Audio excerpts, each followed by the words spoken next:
خلاصہ یہ ہے کہ نبی صلی اللہ علیہ وسلم کے دور میں جس کو ہم قیام اللیل تہجد کی نماز کہا جاتا ہے وہ پڑھی جاتی تھی، اور یہ نماز نبی پہ فرض تھی۔ اللہ تعالیٰ نے سورۃ مزمل میں اپنے کہا ہے قم اللیل الا قلیلا نصفہ او انقص منہ قلیلا، اے نبی ساری رات یا آدھی رات یا تھوڑا اس سے زیادہ یا کم ہو کر اپنے رب کے سامنے قیام کرو۔ تو نبی کے اوپر یہ نماز فرض تھی۔ نبی صلی اللہ علیہ وسلم اور تمام لوگ اس نماز کو اپنی اپنی نماز پڑھا کرتے تھے۔ ایک رمضان میں، ایک ساری زندگی میں، نوٹ کریں، ساری زندگی میں ایک رمضان میں، جی جو فون پہ ہیں ہولڈ کیجئے، ساری زندگی میں صرف ایک رمضان میں نبی صلی اللہ علیہ وسلم نے صحابہ کو وہ والی نماز جماعت سے 3 ٹائموں پہ پڑھائی۔ ایک ٹائم عشاء کے فوری بعد پڑھائی، ایک دن، ٹھیک ہے، 23ویں کی رات یا 25ویں کی رات جو ہے وہ یعنی اس طرح پڑھائی یعنی عشاء کے فوری بعد، پھر ایک دن چھوڑ کے دوسرے دن 25 کی رات کو پھر جو ہے وہ پڑھائی، اور رات کے درمیان والے حصے میں پھر 26 کی رات چھوڑ کے رمضان میں 27ویں کی رات پھر پڑھائی، اور اس کو لیٹ کیا یہاں تک کہ صحابہ فرماتے ہیں کہ ہمیں ڈر لگ گیا کہ ہماری سحری نہ فوت ہو جائے، این یفوتنا السحور، کہ ہماری سحری آج گئی، اتنا اس کو لیٹ کر کے، ایک دن سٹارٹنگ میں، ایک دن سینٹر میں، اور ایک دن آخری ٹائم میں۔ اس کے بعد اگلی رات صحابہ بیٹھے رہے، نبی صلی اللہ علیہ وسلم نکلے ہی نہیں، ساری رات بیٹھے رہے نکلے ہی نہیں ہے۔ بعد میں صحابہ نے پوچھا کہ ہم ساری رات آپ سے انتظار کرتے رہے، آپ آئے نہیں ہیں۔ آپ صلی اللہ علیہ وسلم نے فرمایا کہ میں اس لیے نہیں آیا کہ کہیں اللہ تعالیٰ یہ نماز تمہارے اوپر فرض نہ کر دے، اور اگر فرض کر دیتا تو تم اس کو پورا نہیں کر سکتے ہو،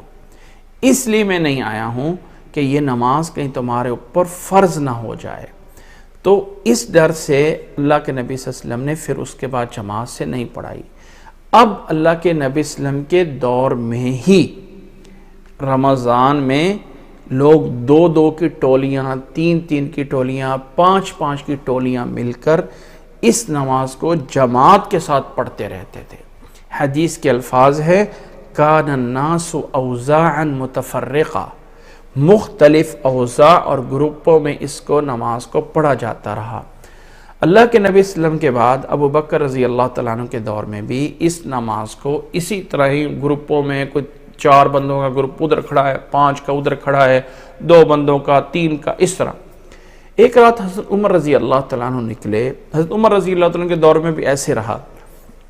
ایک رات حضرت عمر رضی اللہ تعالیٰ عنہ نکلے اور انہوں نے دیکھا کہ وہ ٹولیاں بن کے ادھر ادھر کھڑی ہیں، کہا کیوں نہ ہے کہ ان کا ایک امام بنا دیا جائے۔ تو سب لوگوں کو جمع کیا اور تمیم الداری رضی اللہ تعالیٰ عنہ کو جمع کیا اور کہا کہ سب کو تو جماعت کرا دے۔ تو تمیم الداری رضی اللہ تعالیٰ عنہ نے سب جو بکھرے ہوئے گروپ تھے ان کو ایک گروپ بنا کے یہ رات کی نماز پڑھانا شروع کر دی۔ اب وہ جو رات کو پڑھانا شروع کر دی، اب حضرت عمر رضی اللہ تعالیٰ عنہ ایک دفعہ پھر نکلے تو ساری ایک ہی جماعت ہو رہی، کہنے لگے یہ کتنا اچھی بات ہو گئی ہے۔ اب اس کتنی اچھی بات کا مطلب یہ نہیں تھا کہ یہ اچھی بدعت ہو گئی ہے، جیسے لوگوں نے اس کا مطلب نکال لیا ہے نعمت البدعۃ الحسنہ، کہ ایک بدعت حسنہ بھی ہوتی ہے۔ مطلب یہ تھا کہ دیکھو ایک جماعت ہوگی تو کتنا اچھا ہو گیا۔ اب اس میں حضرت عمر رضی اللہ تعالیٰ عنہ نے نہ ہی کوئی نئی نماز ایجاد کی، نہ ہی کوئی نیا اس کا طریقہ بنایا۔ جو گروپوں میں جماعت آلریڈی ہو رہی تھی نبی کے دور میں، ابو بکر کے دور میں، صرف اس کا گروپ ایک کر دیا بس۔ یہ حضرت عمر کا نہ ہی کوئی عمل میں اضافہ تھا، نہ ہی اپنی طرف سے کوئی دین میں نئی چینج تھی، نہ ہی دین کے اندر کوئی نیا کام ایڈ کرنا تھا، جیسے کہ بعض لوگ ہسٹری والے اس کو بنا دیتے ہیں۔ آج کل کے دور میں لوگوں کو ایک مثال دے کے بار بار کہتا ہوں کہ اس چھوٹی سی وبا یا جو بھی بڑی وبا ہماری اس دور میں پھیل رہی ہے، لوگ پتہ نہیں کہاں کہاں سے حدیثیں من گڑت بنا کے لا کے لوگوں میں پھیر رہے ہیں۔ تو اس طرح کی باتیں ہر دور میں بن جاتی ہیں، وہ کہتے ہیں جتنی منہ اتنی باتیں۔ تو حضرت عمر رضی اللہ تعالیٰ عنہ نے نہ کوئی نیا عمل شروع کیا نہ کچھ کیا۔ اگر آج کل کے دور میں ہماری مسجدوں میں اے سی لگ گئے، کارپیٹ لگ گئے، بڑے بڑے، اس دور میں ایک مسجدیں ایسی ہوتی تھیں، وہ ایک چھپر سا مسجد ہوتی تھی، اور اس چھپر سے اگر آج کل ہماری جو ہے وہ بلڈنگ کی مسجدیں بن گئی، یہ سیمنٹ اور اینٹوں کی بن گئی، صفیں بچھ گئیں، اس میں پنکھے اور لائٹیں لگ گئیں، تو یہ اضافہ ایسا نہیں ہے کہ ہم نے کوئی دین میں اضافہ کر دیا ہے، نہیں، ہم نے اسی کام کو تھوڑا سا بہتر کر دیا ہے۔ سیم حضرت عمر رضی اللہ تعالیٰ عنہ نے اس جو متفرق جماعت تھی اس کو ایک جماعت بنا دیا۔ اب تمیم الداری کو اور ابی ابن کعب کو جنہیں دو امام مقرر کیا تھا، وہ بھی سمجھتے تھے کہ ہمارا اکیلے ہو کے نماز پڑھنا زیادہ ثواب ہے، کیونکہ یہ نفل نماز ہے، جتنا چھپ کر کیا جائے ہم اسے بہتر سمجھتے ہیں۔ تو جب 20 دن پورے ہو جاتے تھے، آخری عشرہ شروع ہوتا تھا، تو ابی بن کعب بھاگ جاتے تھے، یعنی چھپ جاتے تھے کہیں تاکہ لوگ میرے پیچھے نہ لگیں، تو چھپ کے کہیں جا کے اپنی نماز پڑھتے تھے، اور لوگ آ کے دیکھتے تھے جب امام موجود نہیں ہے تو کہتے تھے ابقا ابی، ابقا ابی، ابی بھاگ گئے، ابی چلے گئے، ابی چلے گئے۔ تو وہ 20 دن پڑھتے رہے، 10 دن پھر بھی نہ پڑھی، تو وہ 20 راتوں کی بجائے ہسٹری میں بعض لوگوں نے اس کو 20 رکعت بنا دیا کہ حضرت عمر نے 20 رکعتیں نماز پڑھوائی تھی، حالانکہ وہ ابی بن کعب 20 راتیں جو ہے وہ تراویح پڑھاتے رہے تھے، نہ یہ ہے کہ 20 رکعتیں وہ پڑھاتے رہے تھے۔ رکعت اس پہ خاموشی ہے، کتنی ہوتی رہی پتہ نہیں۔ نبی صلی اللہ علیہ وسلم کے دور میں پتہ ہے کہ آپ صلی اللہ علیہ وسلم نے، حضرت عائشہ نے جیسے بیان فرمایا ہے کہ آپ رمضان میں بھی 8 رکعتیں ہی پڑھتے تھے۔ تو ابھی جو بعد میں وہاں خاموشی، اب اس کے بعد تابعین کے دور میں،